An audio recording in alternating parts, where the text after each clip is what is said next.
بسم اللہ الرحمن الرحیم الحمد للہ رب العالمین والصلاة والسلام علی رسولہ محمد وعلی آلہ وصحبہ اجمعین اما بعد۔ میرے دینی و ملی بھائیوں، فضیلت الشیخ سعد بن علی السلمی حفظہ اللہ کا سلسلہ دروس جو صحیح البخاری کتاب الفتن سے عربی زبان میں چل رہا ہے، ان میں سے 12 دروس کو ہم لوگ اختصار کے ساتھ اردو ترجمہ کے ذریعے الحمدللہ سمجھنے کی کوشش کی ہے۔ آج ہم لوگ اس سلسلہ دروس کے درس نمبر 13 کو اردو ترجمہ کے ذریعے سمجھنے کی کوشش کریں گے انشاءاللہ۔ میرے بھائیوں، ایک بات یہ ہے کہ شیخ محترم کے دروس کچھ تفصیلی ہوتے ہیں، لیکن ہم لوگ صرف نص حدیث کا ترجمہ اور مختصر شرح پر ہی اکتفا کریں گے انشاءاللہ۔ اس کتاب الفتن کا جو باب ہم لوگ آج سمجھنے کی کوشش کریں گے، پڑھیں گے، وہ ہے باب نمبر 23، باب تغیر الزمان حتی تعبد الاوثان۔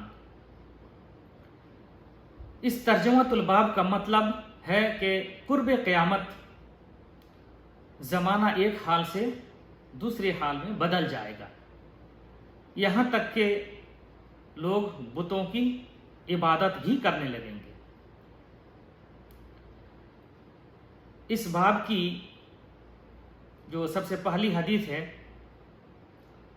وہ یہ ہے، قال المؤلف رحمہ اللہ حدثنا ابو الیمان قال اخبرنا شعیب عن الزہری قال قال سعید بن المسیب اخبرنی ابو ہریرہ رضی اللہ عنہ ان رسول اللہ صلی اللہ علیہ وسلم قال لا تقوم الساعة حتى تضطرب آليات نساء دوس على ذي الخلصة وذو الخلصة طاغية دوس التي كانوا يعبدون في الجاہلیہ۔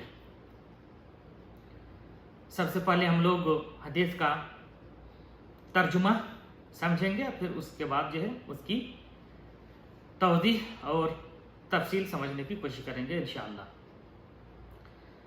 ابو ہریرہ رضی اللہ عنہ سے مروی ہے کہ رسول اللہ صلی اللہ علیہ وسلم نے فرمایا، لا تقوم الساعة حتى تضطرب آليات نساء دوس علی ذی الخلصہ، کہ قیامت قائم نہیں ہوگی یہاں تک کہ قبیلہ دوس کی عورتوں کا ذو الخلصہ کا طواف کرتے ہوئے چوتڑ سے چوتڑ چھلے۔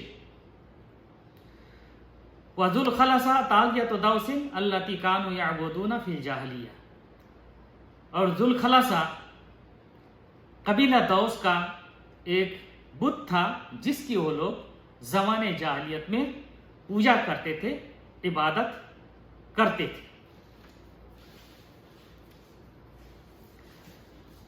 اس حدیث کے راوی حضرت ابو ہریرہ رضی اللہ عنہ ہیں، جو قبیلہ دوس کے ہی تھے، اور اس حدیث کا تعلق بھی قبیلہ دوس سے ہی ہے۔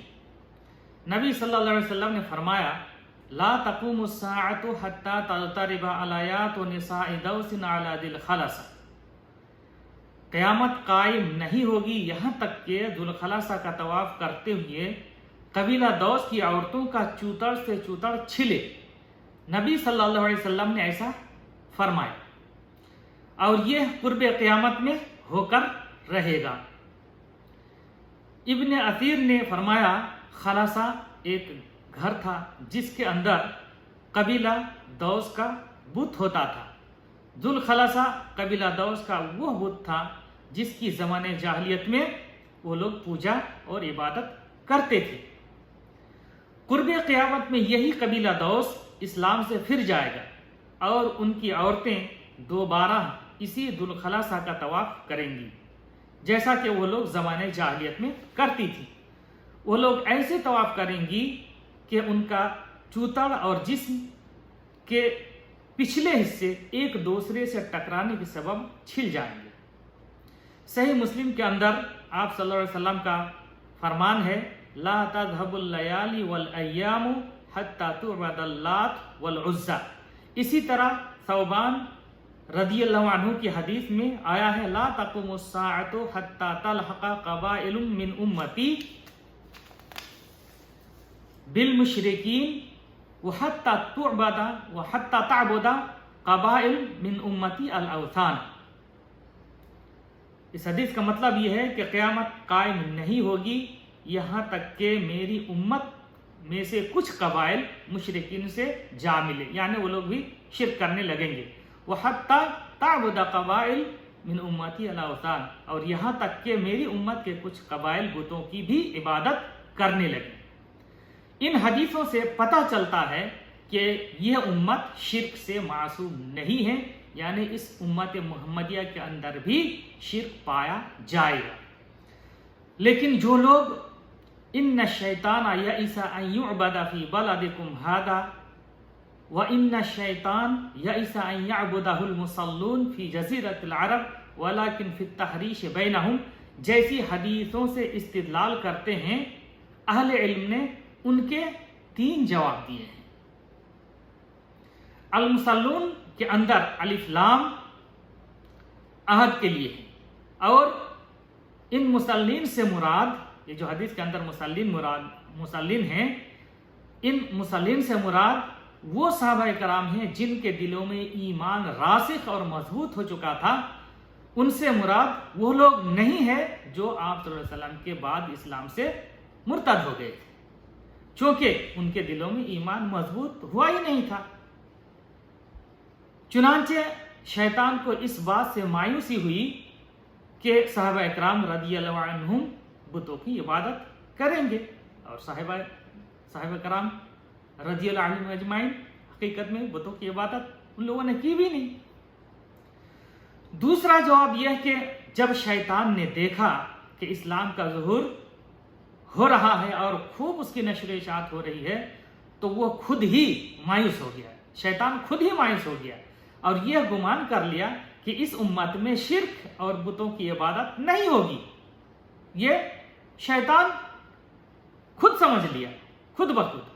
اور یہ حقیقت ہے کہ شیطان اپنی مایوسی اور امید میں معصوم نہیں ہے، یعنی اس کے خیال اور گمان کے برخلاف معاملہ ہو سکتا ہے، اور ایسا ہی ہوا.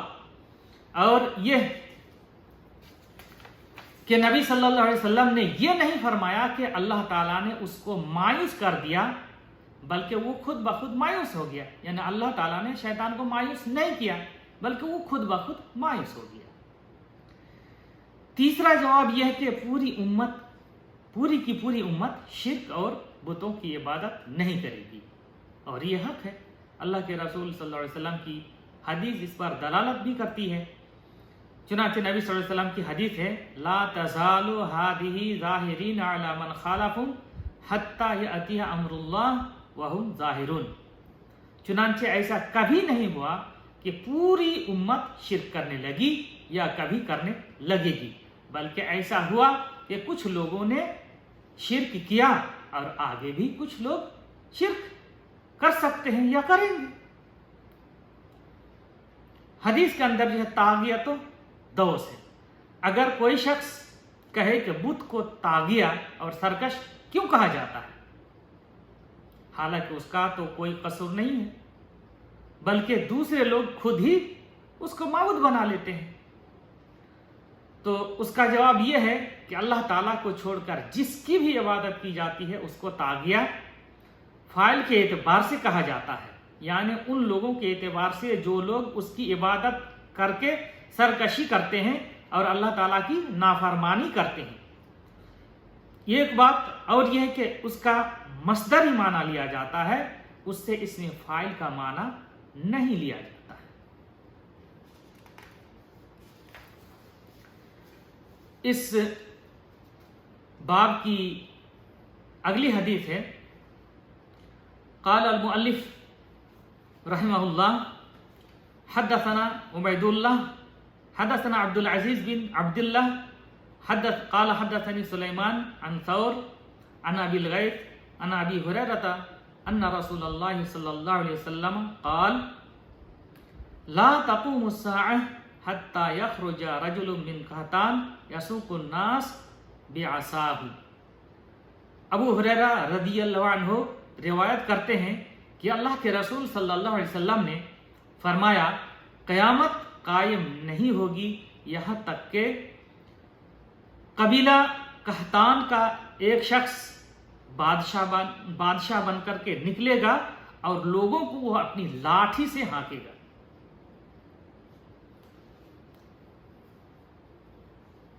ترجمۃ الباب سے اس حدیث کی مطابقت اس طور پر ہے کہ جب حالات اور زمانہ بدل جائیں گے تبھی قبیلہ قحطان کا ایک شخص لوگوں کو اپنی لاٹھی سے ہانکے گا۔ اس حدیث کے اندر بتوں کا تذکرہ ہی نہیں ہے، تو سوال ہو سکتا ہے کہ امام بخاری رحمۃ اللہ علیہ نے اس حدیث کو اس باب کے تحت کیوں ذکر کیا؟ تو اس کا جواب یہ ہے کہ امام بخاری رحمۃ اللہ علیہ نے اس حدیث کو یہاں ذکر کر کے ترجمۃ الباب کے ایک جز کو بیان کیا ہے، اور وہ ہے تغیر الزمان، یعنی زمانہ اور حالات کا بدل جانا۔ اس کو امام بخاری رحمۃ اللہ علیہ نے بیان کیا ہے اس حدیث کو لا کر کے۔ حدیث کے اندر جو قحطان کا لفظ ہے، تو قحطان سے مراد ایک مشہور قبیلہ ہے۔ یسوق الناس بعصاہ، یعنی یہ اس بات کی دلیل ہے، یسوق الناس یعنی وہ لوگوں کو اپنی لاٹھی سے ہانکے گا، وہ جو بادشاہ بن کر کے نکلے گا قبیلہ قحطان کا شخص، تو وہ کیا کرے گا؟ یعنی یہ اس بات کی دلیل ہے کہ قبیلہ قحطان کے شخص کو ان لوگوں پر طاقت اور غلبہ حاصل ہوگا اور اس کا ان لوگوں پر مکمل کنٹرول ہوگا۔ اس کا مطلب یہ نہیں ہے کہ وہ بالفعل ان لوگوں کو لاٹھی کے ذریعے ہانک کر لے جائے گا، یہ ایک قول ہے۔ دوسرا قول یہ ہے کہ یہ نص حقیقت پر محمول ہے، یعنی یہ شخص بالفعل ان لوگوں کو لاٹھی کے ذریعے ہانکے گا جیسا کہ اونٹ کو ہانکا جاتا ہے، یہ اس کی شدت کی دلیل ہوگی۔ زمانے اور حالات کی تبدیلی کی صورت یہ ہے کہ یہ شخص جو والی اور حاکم بنے گا وہ قبیلہ قحطان سے ہوگا، اور اصل یہ ہے کہ ائمہ اور والی قبیلہ قریش سے ہو، اصل یہی ہے۔ چنانچہ ابن حجر رحمۃ اللہ علیہ اور بعض شراح نے ذکر کیا ہے کہ حالات کی تبدیلی یہی ہے کہ ملک اور سلطنت قریش کے علاوہ دوسرے قبیلے میں چلی جائے گی، جبکہ نبی صلی اللہ علیہ وسلم نے خبر دی ہے کہ ملک، سلطنت اور خلافت قریش میں ہی رہے گی۔ چنانچہ اسی ناحیے سے یہ زمانے کی تبدیلی ہوگی کہ قریش کے علاوہ دوسرے قبائل حاکم اور مالک بن جائیں گے۔ ایک چیز اور جو دھیان دینے کی ہے وہ یہ کہ اخبار بالغیب کے باب سے ہوگا، نہ کہ شرک کے باب سے، یعنی نبی صلی اللہ علیہ وسلم کو بذریعہ وحی اس چیز کا علم ہوا، پھر آپ نے بتایا کہ مستقبل میں ایسا ہوگا۔ ایسا نہیں ہے کہ آپ صلی اللہ علیہ وسلم عالم الغیب تھے، یہ شبہ نہیں ہونا چاہیے۔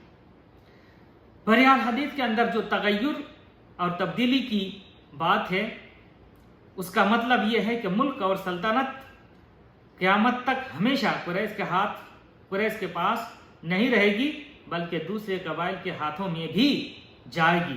اور نبی صلی اللہ علیہ وسلم نے یہ بھی خبر دی ہے کہ سلطنت قریش کے ہاتھوں میں اس وقت تک ہوگی جب تک وہ لوگ دین کو قائم رکھیں گے۔ یہی وجہ ہے کہ خلفائے راشدین قریش میں سے تھے، بنو امیہ اور بنو عباس بھی قریش میں سے تھے، پھر دولت عباسیہ کے بعد یہ سلسلہ ٹوٹ گیا، اور عموماً اور غالباً آج تک سلطنت غیر قریش کے ہاتھوں میں ہے، لیکن اس کا مطلب یہ نہیں ہے کہ غیر قریش والی اور حاکم کی اطاعت نہیں کی جائے گی، بلکہ ان کی بھی سماعت واجب اور ضروری ہے، چونکہ سماعت ایک چیز ہے اور مستقبل میں حالات اور زمانے کی تبدیلی کی خبر دینا دوسری چیز ہے۔ اس کتاب الفتن کا اگلا باب جو ہم لوگ پڑھیں گے وہ ہے باب نمبر 24. ترجمۃ الباب ہے باب خروج النار. پہلے اس باب کے اندر 3 حدیثیں آئی ہیں، ان حدیث کا ترجمہ ہم لوگ سمجھ لیتے ہیں. وقال انس قال النبي صلی اللہ علیہ وسلم اول اشراط الساعة نار تحشر الناس من المشرق الى المغرب. کہ انس رضی اللہ عنہ فرماتے ہیں کہ نبی صلی اللہ علیہ وسلم نے فرمایا قیامت کی سب سے پہلی علامت وہ آگ ہوگی جو لوگوں کو مشرق سے مغرب کی طرف ہانک کر لے جائے گی. اگلی حدیث ہے قال المؤلف رحمہ اللہ حدثنا ابو الیمان قال اخبرنا شعیب عن الزہری عن سعید بن المسیب اخبرنی ابو ہریرہ رضی اللہ عنہ ان رسول اللہ صلی اللہ علیہ وسلم قال لا تقوم الساعة حتى تخرج نار من ارض الحجاز تضيء اعناق الابل ببصرى. کہ ابو ہریرہ رضی اللہ عنہ فرماتے ہیں کہ اللہ کے رسول صلی اللہ علیہ وسلم نے فرمایا قیامت قائم نہیں ہوگی یہاں تک کہ سرزمین حجاز سے ایک آگ نکلے گی جو بصرہ میں اونٹوں کی گردنوں کو روشن کر دے گی. اس کے بعد اگلی حدیث ہے قال المؤلف رحمہ اللہ حدثنا عبداللہ بن سعید الکندی قال حدثنا عقبۃ بن خالد قال حدثنا عبید اللہ عن خبیب بن عبد الرحمن عن جدہ حفص بن عاصم عن ابی ہریرہ قال قال رسول اللہ صلی اللہ علیہ وسلم یوشک الفرات ان یحسر عن کنز من ذهب فمن حضره فلا يأخذ منه شيئا. قال عقبة وحدثنا عبيد الله قال حدثنا أبو الزناد عن الأعرج عن أبي هريرة عن النبي صلى الله عليه وسلم مثله إلا أنه قال يحسر عن جبل من ذهب. اس حدیث کا ترجمہ ہے ابو ہریرہ رضی اللہ عنہ سے مروی ہے. وہ فرماتے ہیں کہ اللہ کے رسول صلی اللہ علیہ وسلم نے فرمایا یوشک الفرات ان یحسر عن کنز من ذهب. قریب ہے یعنی عن قریب دریائے فرات سے سونے کا ایک خزانہ نکلے گا. فمن حضرہ فلا یأخذ منہ شیئا. تو جو شخص وہاں حاضر ہو موجود ہو اس میں سے کچھ بھی نہ لے. عقبہ نے کہا کہ ہم سے عبید اللہ نے بیان کیا، انہوں نے کہا ہم سے ابو الزناد نے، ان سے اعرج نے اور ان سے ابو ہریرہ رضی اللہ عنہ نے کہ نبی صلی اللہ علیہ وسلم نے اسی طرح فرمایا الا انہ قال، مگر آپ صلی اللہ علیہ وسلم نے فرمایا یحسر عن جبل من ذهب، یعنی سونے کا ایک پہاڑ نکلے گا. یہ دوسرے الفاظ کے ساتھ. یہ اس باب کی 3 حدیثیں تھیں جن کا ترجمہ ہم لوگوں نے سمجھا. ترجمۃ الباب ہے باب خروج النار، یعنی قرب قیامت میں ایک آگ نکلے گی. اس سلسلے میں یہ باب ہے. مؤلف رحمۃ اللہ علیہ نے اس باب کے اندر قیامت کی 3 علامتوں کا ذکر کیا ہے. پہلی علامت وہ آگ ہے جس کے بعد قیامت واقع ہوگی. دوسری علامت وہ آگ ہے جو قیامت سے پہلے ظاہر ہوگی، ان امور میں سے جن کے بارے میں اللہ کے رسول صلی اللہ علیہ وسلم نے خبر دی ہے. تیسری علامت دریائے فرات سے سونے کا پہاڑ یا سونے کا خزانے کا نکلنا. یہ سب قیامت کی علامتیں ہیں. اور وہ آگ جس کا ذکر حدیث انس میں پہلے ہوا ہے، یعنی جو پہلی حدیث آئی ہے اس باب کے اندر، تو وہ آگ جس کا ذکر حدیث انس میں پہلے ہوا ہے وہی آگ دراصل بعد میں ظاہر ہوگی، اور وہ آگ جس کا ذکر بعد والی حدیث یعنی حدیث ابو ہریرہ میں ہے وہی پہلے ظاہر ہوگی، یعنی جو دوسری حدیث کے اندر ذکر ہے. پہلی حدیث یہ ہے